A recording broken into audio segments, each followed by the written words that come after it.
Police के नाम आते ही लोग डरने लग जाते, बल्कि आसपास देखोगे तो और भी लोग नजर आएंगे जो लोग पुलिस को चार बात सुना करके एकदम चुप करा देते हैं। अब वो क्यों चुप करा देते हैं? उल्टा सीधा बोलते हैं क्या?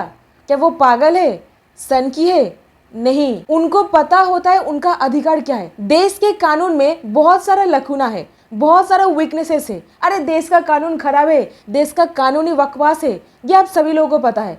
बट क्या आपको पता है कौन सा स्ट्रॉन्ग पॉइंट है, कौन सा ताकतवर पॉइंट जो पहले से ही एग्जिस्ट करता है? क्या उसके बारे में आपको पता है? तो यहीं पर बताना चाहूंगी, कुछ देर ना चुप रहना सीखिए।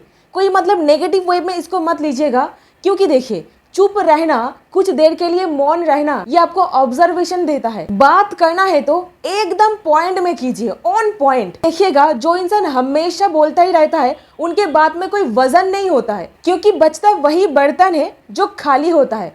और जो इंसान देखिए चुप रह करके एक बार मुंह खुलेंगे और सारे लोग चुप हो जाएंगे और उनके ही बात सुनने लग जाएंगे। तो चलिए आज बात करते हैं आपके अधिकारों के बारे में, आपके राइट्स के बारे में। अगर पुलिस ऑफिसर आपको कॉल करके बुलाती है या फिर कुछ कंप्लेंट करने के लिए आप जाते हो तो आपको कौन सा राइट्स अधिकार दिया जाता है, और पुलिस एकदम गंदी हद तक चली गई है बिहेव करने में, तो आप पुलिस ऑफिसर के क्या बिगाड़ सकते हो?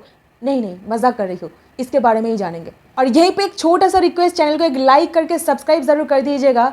आप लोगों में से सिर्फ और सिर्फ 2% लोग सब्सक्राइब करके रखे हैं, 98% लोग सब्सक्राइब नहीं किए हैं। हम लोग सिंपल लैंग्वेज में कानूनी ज्ञान आप तक लाते रहते हैं, क्योंकि हमें लगता है पब्लिक को ये सारा का सारा नॉलेज पता होना चाहिए, ताकि कोई भी लोग अज्ञान के मारे सफर ना करे। तो कंप्लेंट रजिस्टर करने के लिए अगर आप थाने जाते हो तो कंप्लेंट रजिस्टर करने की अधिकार आपके पास दिया जाता है, एंड दैट्स योर राइट। अगर पुलिस ऑफिसर आपके कंप्लेंट दर्ज नहीं करना चाह रहे हैं, FIR रजिस्टर नहीं करना चाह रहे, तो सीधा SP को एक लेटर लिखने के बाद ही 156 क्लॉज 3 ऑफ द CRPC में मजिस्ट्रेट के सामने जा करके कंप्लेन कर देना है। मजिस्ट्रेट उनको डायरेक्ट करेगी, आप FIR दर्ज कीजिए, इन्वेस्टिगेशन चालू कीजिए। और यहीं पे आपको मॉनिटर करने के लिए इन्वेस्टिगेशन को एक एप्लीकेशन दर्ज कर देना है।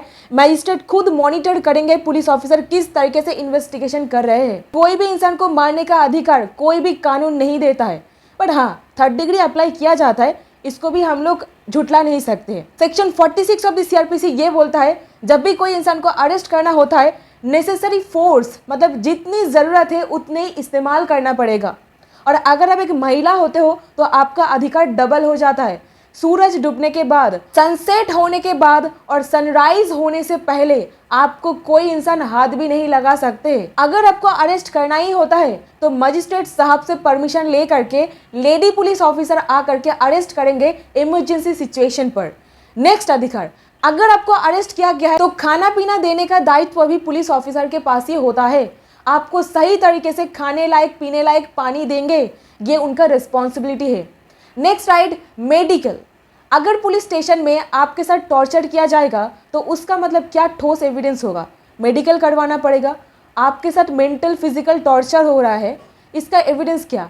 मेडिकल करवाना। तो अब मजिस्ट्रेट के पास जा करके एक एप्लीकेशन कीजिएगा, हर 48 घंटे में मेरा मेडिकल होना चाहिए। अगर आप हर 24 घंटे में करना चाहते हो तो इसके लिए भी आप एप्लीकेशन दर्ज कर सकते हो। अगर कोई ऑफेंस आपके द्वारा कमिट किया गया है और वो एक बेलेबल ऑफेंस है, यानी कि जमानती ऑफेंस है, तो बेल मिलना आपका एक मैटर ऑफ राइट बन जाता है, आपका एक अधिकार बन जाता है। Under section 436 of the CRPC आपको बेल देंगे ही देंगे, ये मैंडेटरी है।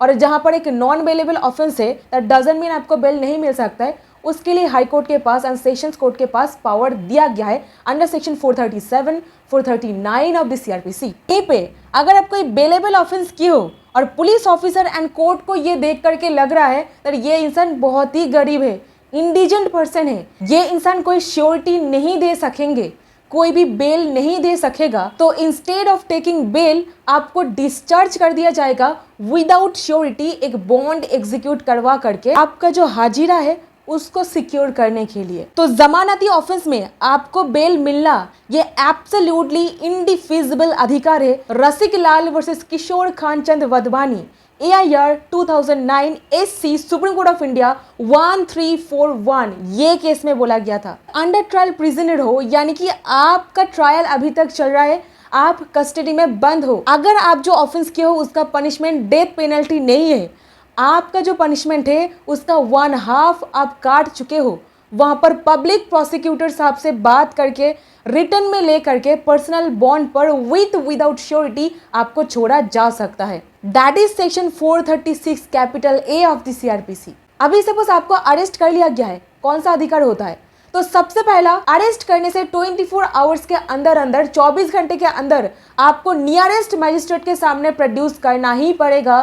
That is mandatory and this is also your fundamental right, यानी कि मौलिक अधिकार है। और यहीं पे सपोज अगर पुलिस कस्टडी में आपके साथ मारपीट किया गया है तो सीधा सीधा मजिस्ट्रेट साहब को बता दीजिएगा दैट मेरे साथ ये सब किया गया है। तब अब देखिएगा कौन सा चीज सही है और कौन सा चीज गलत है, मजिस्ट्रेट साहब किस तरीके से समझा देते हैं। देखिए, जो पुलिस ऑफिसर को पता है तो जो इंसान से मेरा पाला पड़ा है इसको लॉ पता है, इसका मतलब उनको मजिस्ट्रेट के बारे में भी पता है। ऐसे में पुलिस वाले को बखूबी पता होता है बाद वो लेके आएंगे मेरी नौकरी पर ही।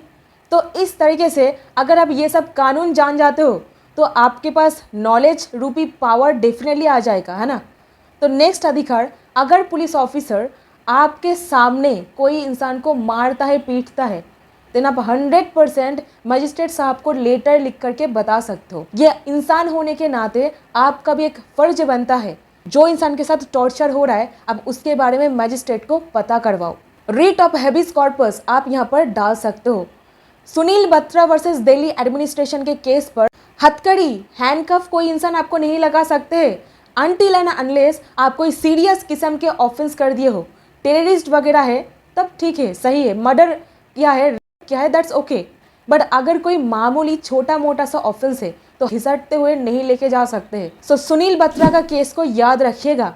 अगर पुलिस ऑफिसर आपके साथ बदसलूकी करते हैं, मारते हैं, पीटते हैं तो डीके बासु के ये सारे गाइडलाइंस, महामूल्यवान गाइडलाइंस याद रखिएगा। और सुप्रीम कोर्ट जो जजमेंट पास करते हैं वो एक नया कानून, प्रेसिडेंट उसको माना जाता है। ये हर एक इंसान को मानना ही पड़ेगा। तो है ना ताकतवर कानून।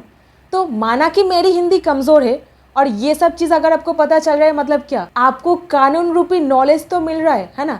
वैसे I think Hindi doesn't like me. Next अधिकार, अगर पुलिस ऑफिसर आपके नाम पर कोई झूठा एफआईआर दर्ज कर लेती है, जो कि अक्सर 498 के केस में देखा जाता है, और पूछिए मत जहाँ पर senior citizen, mother in law, father in law है, किस तरीके से परेशान उनको किया जाता है ये आप सोच भी नहीं सकते हो। ऐसे में आप सिंपली कोर्ट में जा करके एक क्वॉशिंग ऑफ एफआईआर के एप्लीकेशन दर्ज कीजिएगा। और यहाँ पर पुलिस ऑफिसर को Arnesh Kumar versus state of Bihar का जो केस है उसको ज़रा याद दिला दीजिएगा, क्योंकि Arnesh Kumar versus state of Bihar में डिफरेंट तरीके का वेरियस गाइडलाइंस दिया गया है जो एक मजिस्ट्रेट साहब के ऊपर भी डिसिप्लिनरी एक्शन लगवा सकते हैं अगर इसका पालन वो नहीं करेंगे। तो स्क्रीनशॉट ले लीजिए। अगर आप एक महिला हो तो आपका राइट दुगना हो जाता है। शीला बरसे वर्सेस स्टेट ऑफ महाराष्ट्र की केस को याद रखिएगा, क्योंकि पुलिस ऑफिसर इंश्योर करेंगे आपका सेफ्टी। कोई भी इंसान कानून से ऊपर नहीं है, no man is above the law. तो इस तरीके से जुडिशियल ऑफिसर को अरेस्ट करने के लिए जो प्रावधान होता है वो Delhi judicial service association versus state of Gujarat के केस में सुप्रीम कोर्ट ऑफ इंडिया के द्वारा बताया गया है। अगर आपको अरेस्ट कर लिया गया है तो ये आपका पूरा अधिकार है, आप कोई एक रिलेटिव को या फिर फ्रेंड को इन्फॉर्म कर सकते हो आपके अरेस्ट के बारे में। और यहाँ पर आपको ये भी अधिकार दिया जाता है कि अगर आपके पास फ़ोन या फिर कुछ भी नहीं है तो पुलिस ऑफिसर खुद इन्फॉर्म कर देंगे या फिर आपको कोई फ़ोन वगैरह देंगे, और यहीं पे डिफेंस करने का अधिकार आपको दिया जा रहा है, यानी कि आप अपने पसंदीदा एडवोकेट साहब से बात कर सकते हो। तो ये था कुछ अधिकार। आई होप इस वीडियो से कुछ वैल्यू मिला है। तो आप ये वीडियो जरूर देखिएगा, कि लाइक करके चैनल को सब्सक्राइब कर दीजिएगा। और ये रहा चैनल मेंबर्स के नाम। थैंक यू सो मच मुझे फिनेंशियली एंड मेरे चैनल को सपोर्ट करने के लिए। और अगर आप भी ज्वाइन करना चाहते हो तो ज्वाइन बटन पर क्लिक करके ज्वाइन कर सकते हो।